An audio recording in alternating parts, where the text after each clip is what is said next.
사랑하는 영락교회 지체들에게 주 안에서 평화 인사를 전합니다. 오늘은 2022년 1월 4일 화요일입니다. 오늘의 묵상 본문은 출애굽기 12장 21절로 36절까지의 말씀입니다.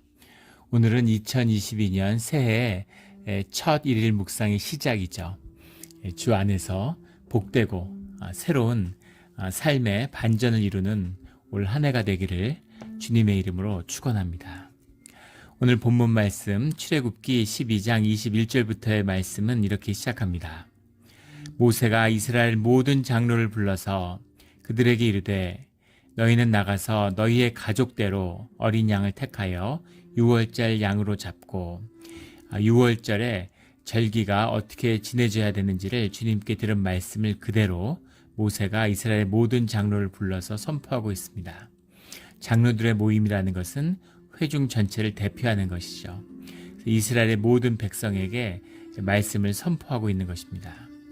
6월절에 양을 잡아서 22절에 우슬초로 묶음을 가져다가 그릇에 담은 피를 적셔서 그 피를 문 임방과 좌우 설주에 뿌리고, 임방이라는 건 우리 양쪽의 문의 포스트라는 걸 나눴죠. 그 린텔이라고 하는 위에 이제 그 양쪽의 두 기둥을 이어주는 지붕같이 위에 있는 것, 그것이 이제 임방이죠. 그것에 우슬초로 가져다가 이제 피를 뿌리라는 거죠. 우슬초라고 하는 것은 에조브라는 말인데, 에조브라는 말이 영어로 하면 히솝이죠. 그래서 큰 갈대 같은 그런 이제 종류라고 그래요. 풀이 아주 이렇게 이제 이파리가 많이 달린. 근데 우리가 생각하는 갈대랑은 달리 이 줄기를 제거하고 나면 그것을 이제 지팡이로 쓸 정도로 굉장히 단단한 이제 그런 것이라고 합니다. 이제 직접 본 적은 없지만 이제 그런 갈대같이 생겼는데 이제 기둥은 훨씬 두껍고 이제 큰 그런 걸 생각하면 되시겠죠. 이 우슬초는 성경에 이제 여기저기 많이 나타나는 쓰임 받는 그런 구속과 정결의 도구의 상징이죠. 민수기 19장에 보면 희생 제사를 드릴 때 쓰이는 것이 나오고, 또 레위기 14장에 보면 나병 환자의 정결 예식에 쓰이는 것이 나옵니다. 그래서 이것이 이제 구속함, 주님의 구속함과 정결의 도구로 쓰임 받는 그런 상징적인 의미가 담겨 있죠. 그래서 문 임방과 좌우 설주에 뿌리고 아침까지 한 사람도 자기 집 문 밖에 나가지 말라. 아무도 나가지 말라라고 하는 것은 이제 믿음과 순종을 상징하는 것입니다. 23절의 말씀에 보면 그것을 나가지 않는 자들, 그 가족을 구원하는데 피를 발랐다고 해서 그 피를 바른 행위가 구원이 아니라 그것이 주님의 구속함임을 믿고 그 하나님이 정해진 때에 따라서 스스로를 절제하고 순종하고 믿음으로 주님을 믿고 따르는 그 삶의 행위가 동반되어야 주님의 구원이 삶의 자리에 임하는 거죠. 주님의 말씀을 듣고 이해하고 납득하고 이런 것이 아니에요. 주님의 말씀을 믿고 그것을 내 삶의 차원에서 삶으로 살아내야지만이 주님의 말씀이 우리의 삶 가운데 이루어지는 것입니다. 이것이 구원의 참된 뜻이죠.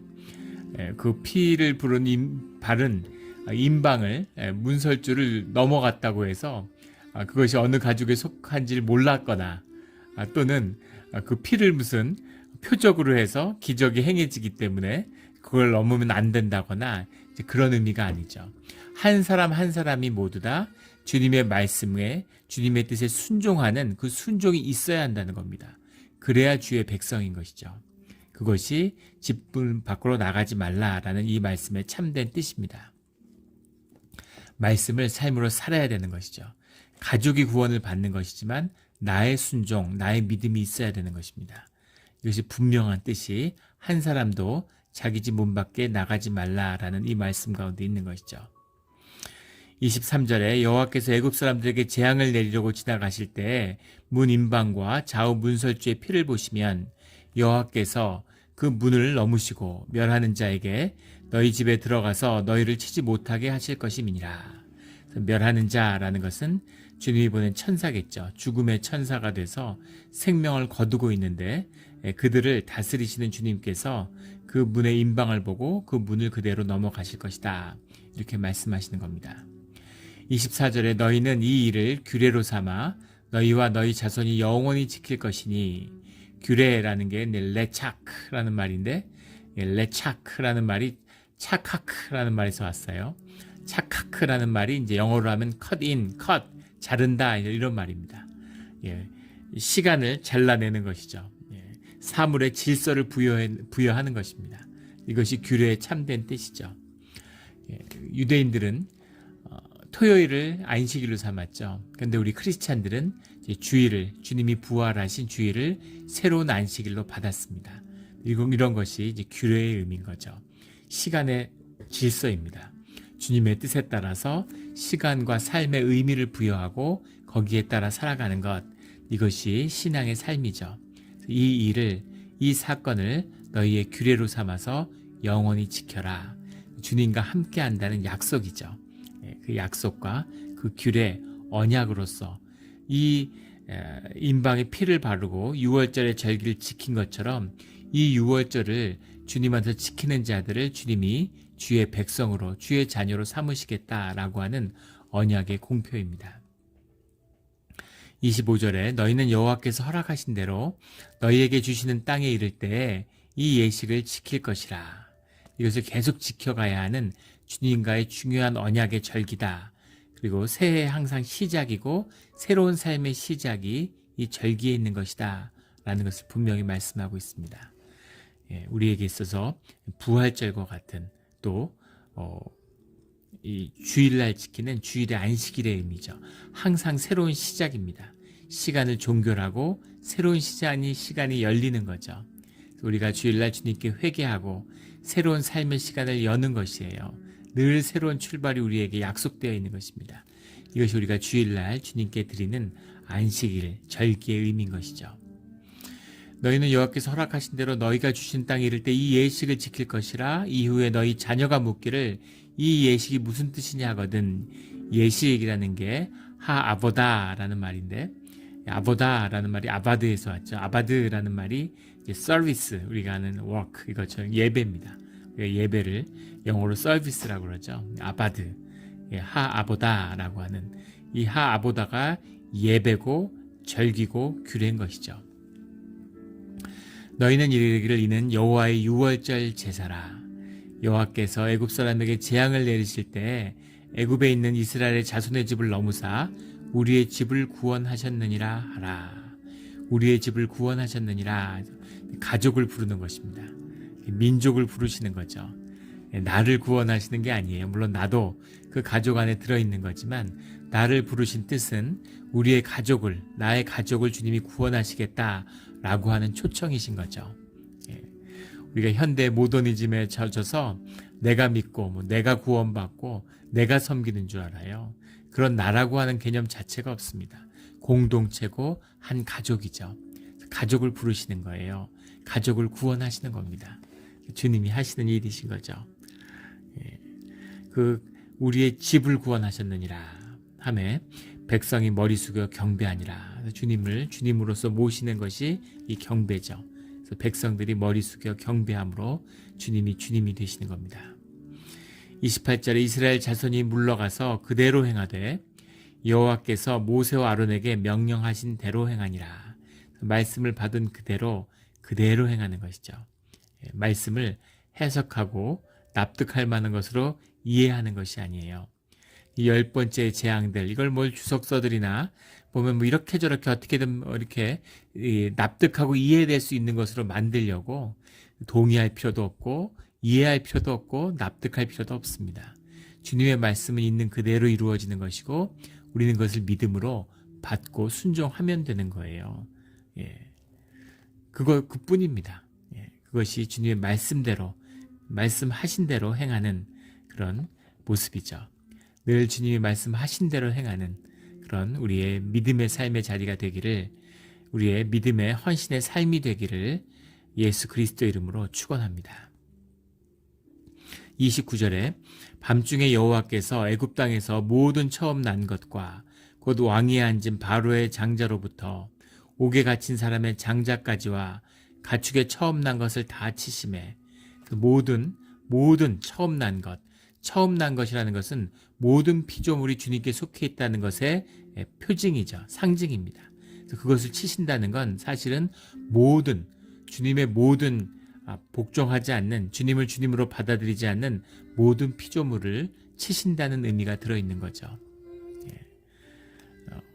이 의미는 주님의 임재에 이중적인 의미가 있다는 것을 분명히 보여주고 있는 겁니다. 주님의 이 땅에 오신 거예요. 이 현상의 세계에 실제 주님의 통치가 회복되는 것입니다. 근데 그 주님의 임재와 통치의 회복이 주의 자녀들에게는 구원과 삶의 문을 여는 그런 하나님의 큰 은혜지만, 그렇지 않은, 주님을 영접하지 않는, 주님께 속하지 않은 세상에 묶인 자들에게는, 그들에게는 이것이 큰 재앙이 되고 심판이 되고 저주가 된다라는 것을 분명히 말씀하고 있는 거죠. 이것이 실제의 회복, 주님의 임재의 비밀입니다. 주님 앞에 서면 다 죽는 거예요. 그런데 주님의 보혈, 십자가의 보혈, 어린 양의 보혈을 입은 자들에게는 그것이 구원이 되고 생명의 살 길이 열리는 것이죠. 이것이 주님의 임재다라는 걸 보여주고 있습니다. 바로의 장자로부터 옥에 갇힌 사람의 장자라는 건, 옥에 갇혔다라는 건 사람 중에 가장 낮은 신분을 의미하는 것이고, 왕위에 앉은 바로는 가장 인간사의 신분이 높은 것을 의미하는 것인데, 그런 사람의 질서를 뛰어넘는, 모든 걸 무화시키는 무한 차원, 주님의 차원의 임재를 상징하고 있는 것이죠. 실제 이런 그 애굽 왕의 아들이 죽었을 것이라고 하는 역사적인 증거를 제시하는 학자들이 많이 있습니다. 이 당시의 왕은 이제 역사적인 맥락을 볼 때 아멘호텝 2세로 이제 보여지는데, 아멘호텝 2세의 다음 왕이 투투모세 4세죠. 투투모세 아멘호텝이라는 칭호를 이렇게 번갈아 쓰고 있는데, 그 투투모스 4세와 관련돼서 스핑크스, 애굽의 이제 기자라는 지구에 가면 스핑크스가 있죠. 그 스핑크스도 엄청난 미스테리의 상징이죠. 그게 이제 언제 지어졌느냐?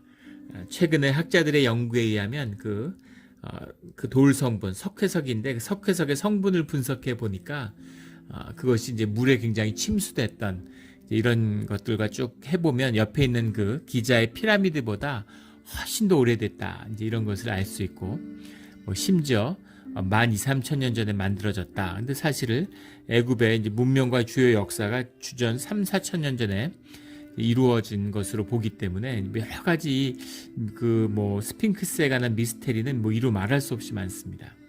역사의 비밀을 많이 담고 있는 스핑크스죠. 그 스핑크스를 발굴하는 과정에서 그 발 밑에서 비문이 나왔어요. 스핑크스의 발 비문이죠. 그 비문에 보면 그 스핑크스가 한 젊은이를 만나서 그 젊은이의 꿈에 그 너를 바로로 삼겠다라고 하는 이제 그런 계시를 주는 그런 이야기가 나와 있습니다. 꿈의 이야기가 나와 있는 거죠. 근데 만약에 그 투투모스 4세가 아멘호텝 2세의 아들이었다면 꿈을 받고 계시를 받을 필요가 없겠죠. 장자가 당연히 왕이 되는 건데, 당연히 바로가 되는 건데, 근데 무슨 스핑크스를 만나서 계시를 받고 바로가 될 거라는 꿈을 받겠어요. 그래서 투투모스 4세는 아멘호텝 2세의 자식이 아니었던 것으로 이렇게 보는 것이죠.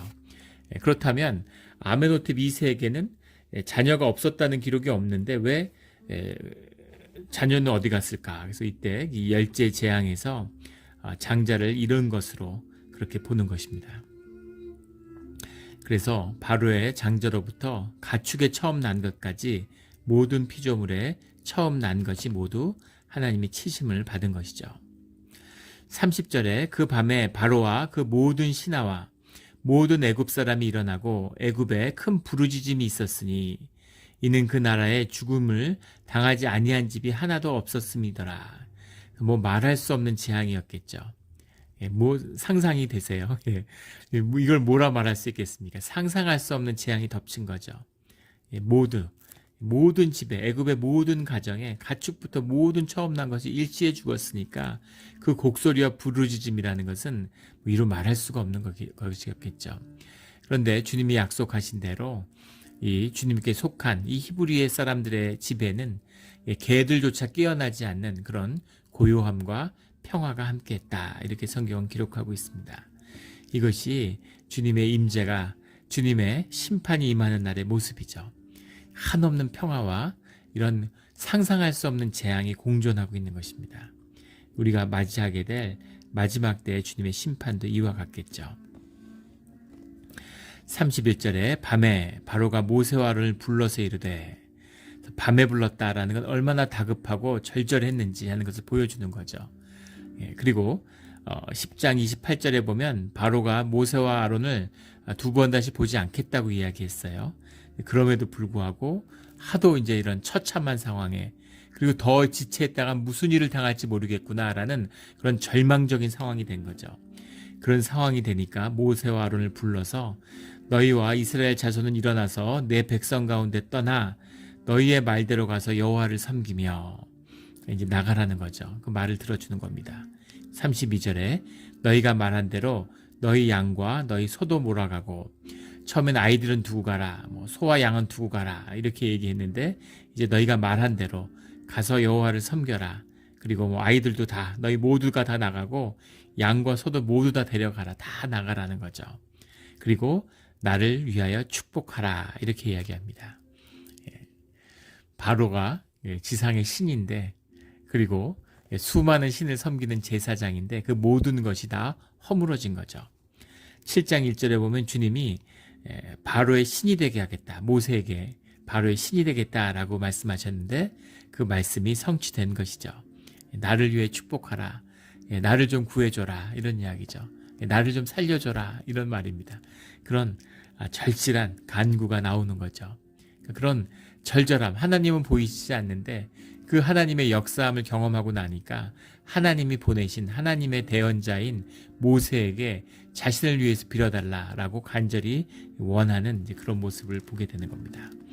주님이 말씀하셨던 그 말씀이 그대로 다 이루어진 것이죠. 저항하고 불복종하고 많은 일들이 있었는데 그 불복종하는 과정마다 결국 복종하지 않는 바로와 그 애굽에게 임한 것은 재앙일 뿐이었습니다. 반면에 그것이 지체될수록 그 가운데서 히브리 사람들이, 주의 자녀들이 보게 되었던 것은 주님이 누구이신가라는 것을 알게 되는 과정이었죠.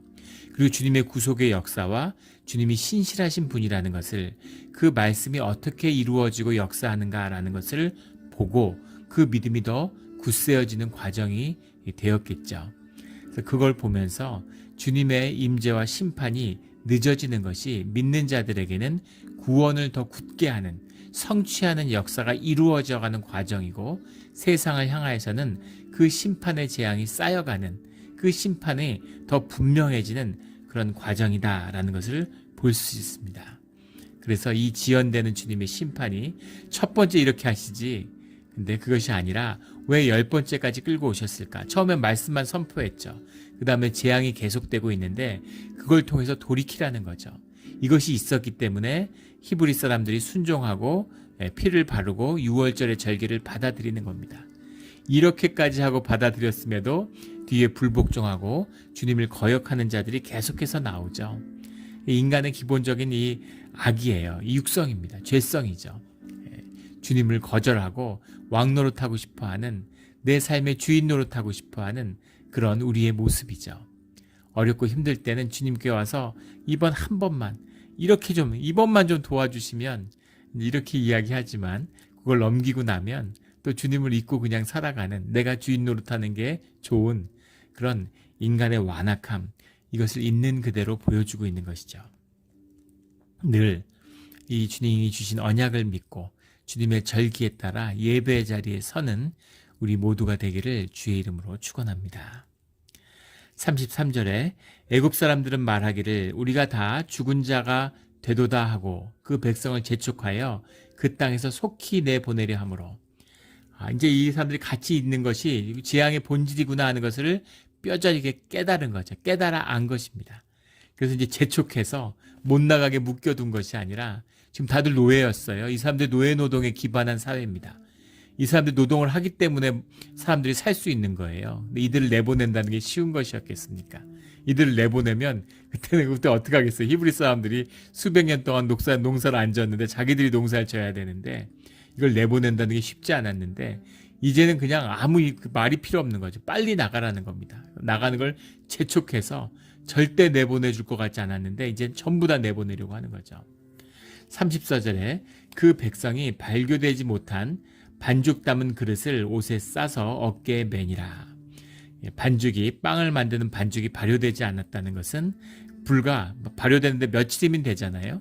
나가라 그러면은 이제 그 발효돼서 며칠 된 걸 빵으로 만들어서 가지고 나가면 되는 것이죠. 그런데 발효되지 않은 반죽을 담았다라는 건 얼마나 빨리 불과 수일도 기다리지 않고 모두 다 떠나가게 됐다. 이제 이런 의미인 거죠. 그래서 그 반죽을 그릇에 싸서 갖고 나가는 다음 날이라도 이제 구워서 먹어야 되고 이 반죽해 놓은 걸 두고 가긴 아까우니까 이제 그걸 가지고 나가는 거죠. 그러니까 얼마나 신속하게 주님의 뜻이 이루어지고 있는가라는 것을 보게 되는 겁니다. 주님의 뜻이 이루어질 때는 이렇게 신속하게 이루어지는 거죠. 한순간에 이루어지는 겁니다. 주님의 뜻을 받으면 그 결과는 주님께 달려 있는 거죠. 중요한 것은 주님의 말씀을 받는 것입니다. 주님의 말씀은 이미 주님 안에서 성취된 것이에요. 그래서 그 약속을 받느냐 못 받느냐 그것이죠.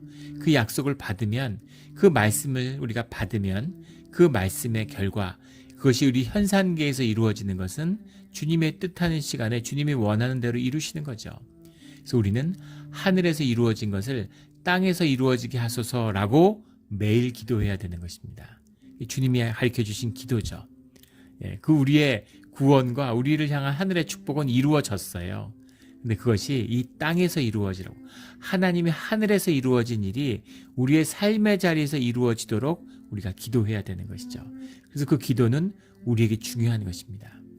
천년이 하루 같고 하루가 천년 같은 무한 차원의 세계, 시간이 없는 세계의 주님에게 있어서 그 약속의 성취가 뭐가 무슨 급하고 전후 관계가 뭐가 있겠어요.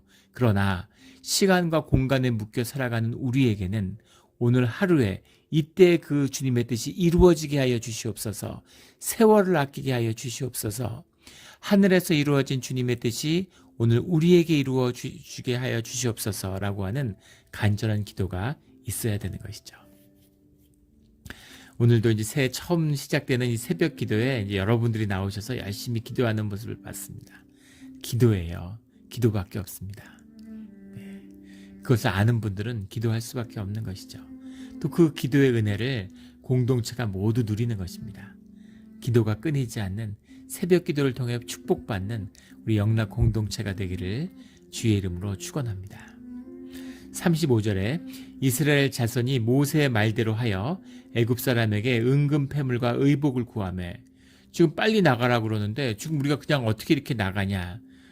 그래서 은금 패물과 의복을 달라. 옷도 있고 뭐 돈이 있어야 나갈 거 아니겠어요. 이사하려면은 돈이 필요하잖아요.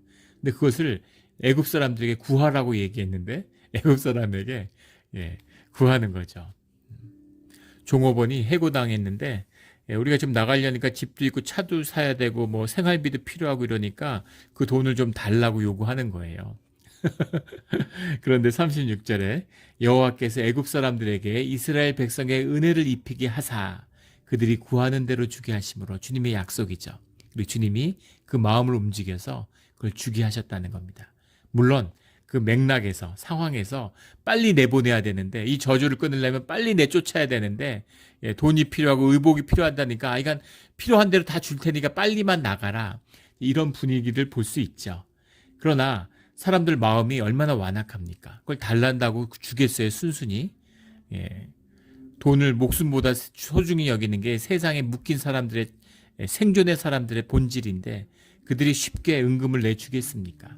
그런데 주님이 역사하시니까 주님이 이 이스라엘 백성의 은혜를 입히게 하시니까 그들이 구하는 대로 주게 하신다는 거죠.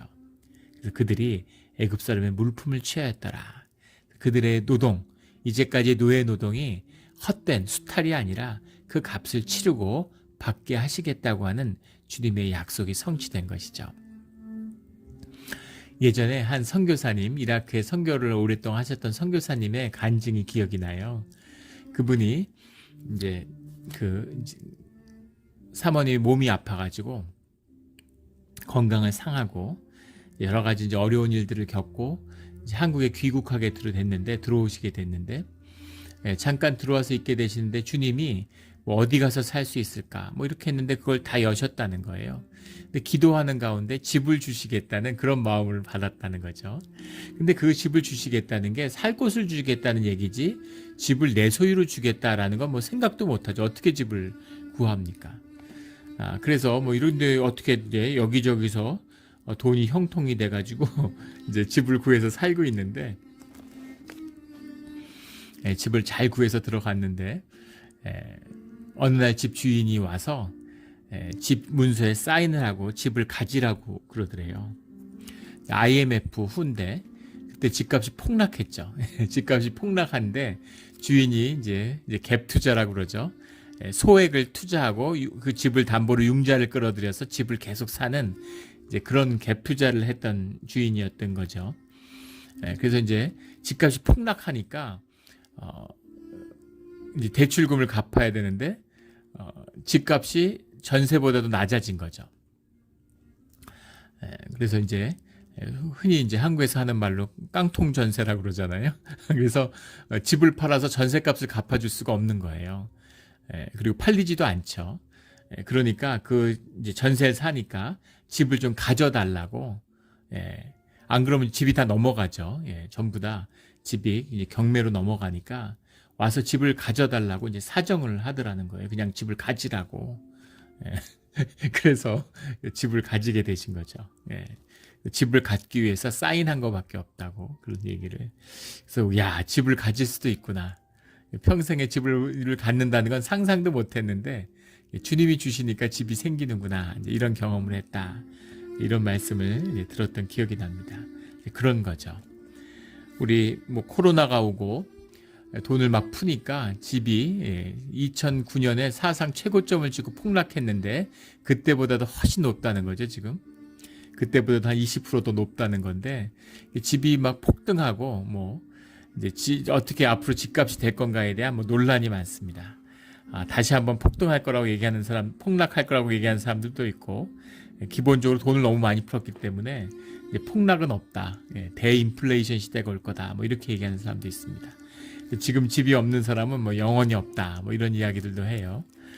그런데 이 와중에 오랫동안 집이 없다가 또는 생애 첫 집을 장만하신 분들을 우리 교회에서 보게 됩니다.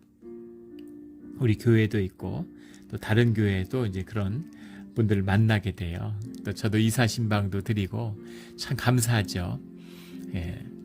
이렇게 집을 구하기 어렵고 집을 못 가질 것 같은 때 또 어떻게 집이 생기는, 또 집을 얻게 되는 그런 일들이 일어나는 것이죠. 이런 것이 주님이 하시는 은혜입니다.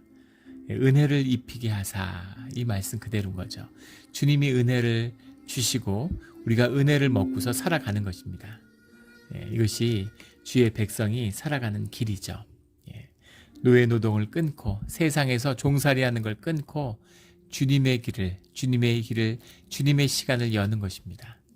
우리 2022년 새해를 시작했는데 이 새해가 해마다 반복되는 해가 아니라 태양의 절기에 나뉘어진 해가 아니라 주님 안에서 주님이 주시는 주님 안에서의 새해, 우리 2022년이 인생의 반전을 이루는 그런 축복의 한 해가 되기를 예수 그리스도 이름으로 축원합니다. 아멘. 같이 기도드리겠습니다. 하나님 아버지 감사합니다. 우리가 매일 다람쥐 쳇바퀴 돌듯이 똑같은 삶을 반복하며 살았습니다. 세상이 변하고 세상의 모든 것이 빨리 변화하기 때문에 그것이 얼마나 헛되고 허무한 것인지, 그것을 붙잡겠다고 거기서 무엇을 손으로 걸머쥐겠다고 정신없이 살았습니다.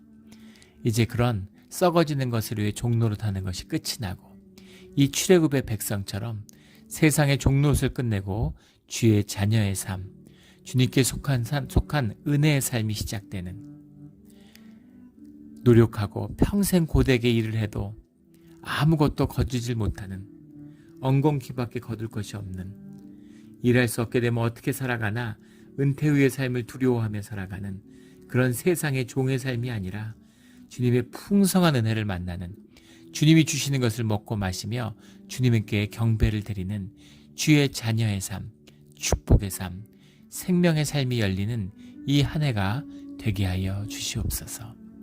모든 것을 주님께 맡기며 순종으로 주님의 말씀을 삶으로 주님의 은혜를 만나는 이 한 해가 되게 하여 주시옵소서. 모든 것을 주께 맡기며 감사하며 예수 그리스도의 이름으로 기도드렸습니다. 아멘.